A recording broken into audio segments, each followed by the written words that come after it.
الحمد لله والصلاة والسلام على قل رسول هو الله. الله أحد قال الله تعالى: الله قل الصمد هو الله لم أحد يلد ولم الله يولد الصمد لم ولم يلد ولم يكن له يولد ولم كفوا يكن له أحد. كفوا أحد۔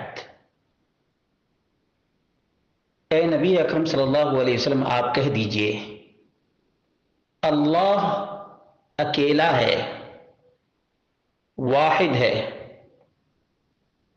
اللہ کسی کا محتاج نہیں، تمام مخلوقات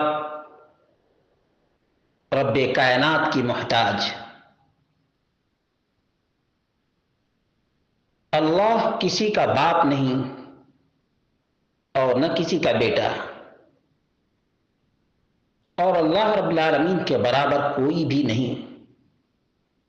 یہ وہ سورہ ہے جس کو پڑھ کر کتنے ہی بت پرست مسلمان ہو گئے، کتنے ہی تین خداؤں کے ماننے والے مسلمان ہو گئے، کتنے ہی 33 کروڑ دیوی اور دیوتا کی پوجا کرنے والے مسلمان ہو گئے، اور کتنے ہی 2 خداؤں کے ماننے والے مسلمان ہو گئے۔ لیکن افسوس ہوتا ہے ان لوگوں پر جو کلمہ لا الہ الا اللہ محمد رسول اللہ کا اقرار کرتے اور تمام کنکر میں شنکر مانتے ہیں، اللہ رب العالمین کو تمام چیزوں میں داخل مانتے ہیں۔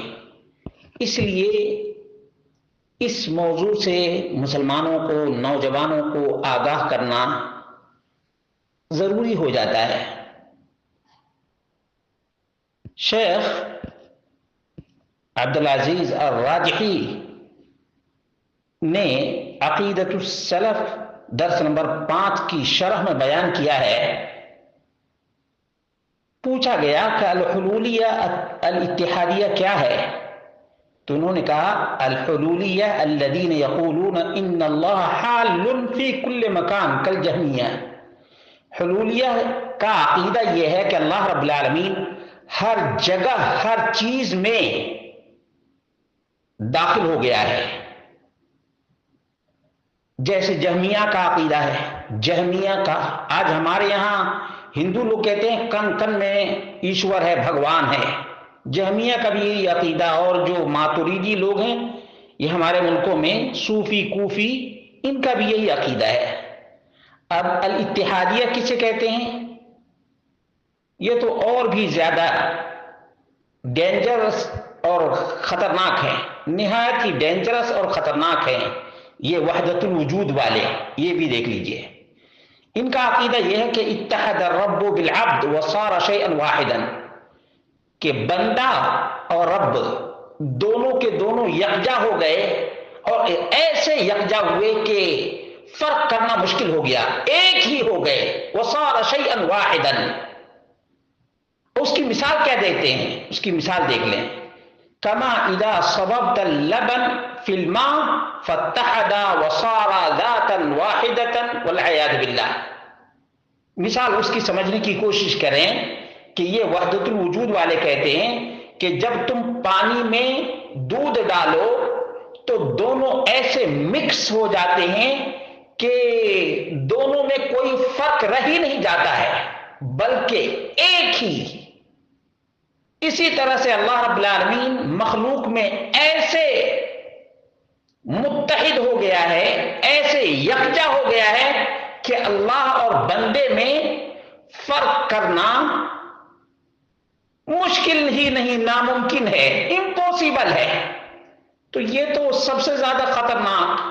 اب جو چمار ہے، بھنگی ہے، اس میں بھی اللہ رب العالمین کو ایسے جوائنٹ کر دیا ہے کہ الگ کرنا مشکل نہیں ہے۔ اب مثال ہی سے دیکھ لیں نا، کہ جیسے پانی میں دودھ رکھ دیا جائے اور دونوں مکس ہو جاتا ہے، اسی طرح سے ننگے بھنگی چرسی سب میں اللہ رب العالمین کو جوائنٹ کر دیا ہے، مکس کر دیا ہے، اور فکس ہو گیا ہے کہ دونوں کو الگ نہیں کیا جا سکتا ہے۔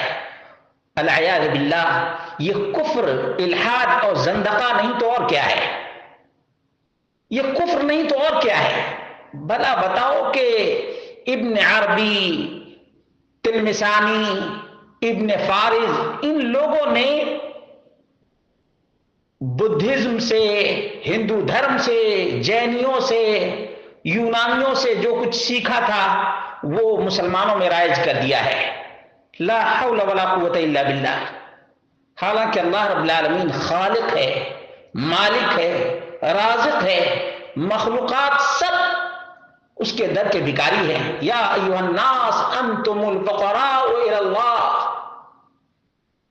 اس لیے نوجوانوں، قل هو اللہ احد کو نہایت ہی تمعن کے ساتھ، گہرائی کے ساتھ، تعمق کے ساتھ پڑھو، سمجھو اور اپنے معبود کی معرفت حاصل کرو، اپنے معبود کی معرفت حاصل کرو، تاکہ ان صوفیوں کوفیوں جیسے ضلالت اور گمراہی میں ٹامک ٹوئیاں نہ مارو۔ جیسے آج بڑے بڑے مفتی ہیں جو ضلالت اور گمراہی کے عمیق غار میں پھنسے ہوئے ہیں۔ اللہ رب العالمین ہم سب کو توحید کا پرچارک بنائے، توحید کا داعی بنائے، توحید کا علم بردار بنائے۔ والسلام علیکم ورحمۃ اللہ وبرکاتہ۔